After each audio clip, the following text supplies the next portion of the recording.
আমাদের প্রিয় নেতা নুরুল হক নূরের উপরে যে হামলা হয়েছে সেনাবাহিনী এবং পুলিশ কর্তৃক, এই হামলার বিচার এবং আমাদের যে দাবিতে সেদিন কর্মসূচি ছিল সেই কর্মসূচিকে কেন্দ্র করে হামলা করেছে, সেটি হচ্ছে জাতীয় পার্টি সহ 14 দলের রাজনীতি নিষিদ্ধ।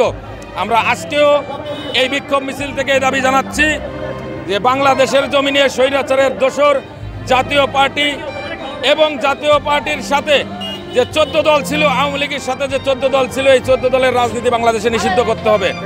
এদের রাজনীতি যতক্ষণ পর্যন্ত নিষিদ্ধ না করবে ততক্ষণ পর্যন্ত আমাদের এই বিক্ষোভ চলবে, আমাদের আন্দোলন চলবে। আপনারা জানেন গণ অধিকার পরিষদের ডাকসুর বিপি সভায় বিপিন জনাব নুরুল হক নূরের উপর হামলার প্রতিবাদে আজকে সারা দেশব্যাপী আমাদের বিক্ষোভ কর্মসূচি ছিল।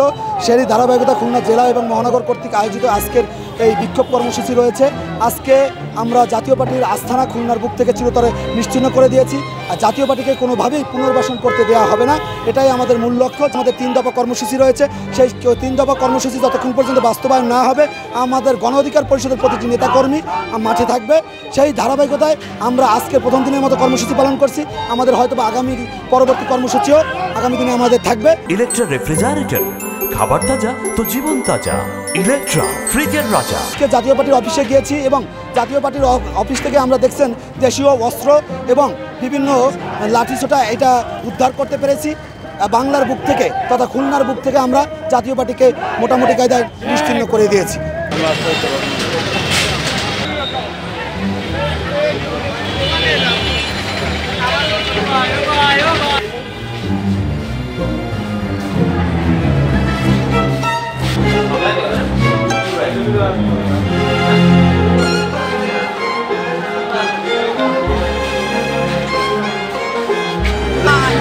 Taga.